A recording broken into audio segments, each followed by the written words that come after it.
ফ্রান্সে বসবাসরত দক্ষিণ সুরমাবাসীর স্বতঃস্ফূর্ত অংশগ্রহণে প্রথমবারের মতো দক্ষিণ সুরমা থানা সমাজ কল্যাণ সংস্থার আয়োজনে ইফতার ও দোয়া মাহফিল অনুষ্ঠিত হয়েছে। প্যারিসের মেট্রো হোস এলাকার একটি রেস্টুরেন্টে আয়োজিত এই দোয়া ইফতার ও মাহফিলে সভাপতিত্ব করেন সংগঠনের সভাপতি মাহবুবুর রহমান বকুল।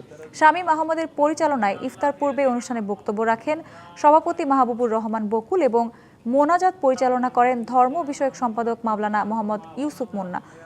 ইফতার মাহফিলে অন্যান্যের মধ্যে উপস্থিত ছিলেন সংগঠনের উপদেষ্টা এবং সম্পাদক মণ্ডলীর সকল সদস্যবৃন্দ সহ দক্ষিণ সুরমাবাসী এবং ফ্রান্সের বাংলাদেশি কমিউনিটির বিভিন্ন রাজনৈতিক, সামাজিক, ব্যবসায়িক, আঞ্চলিক সংগঠনের নেতৃবৃন্দ। ইফতার মাহফিল শেষে সাংগঠনিক সম্পাদক জাহেদ খানকে দেশে গমন উপলক্ষে সংবর্ধনা দেওয়া হয়।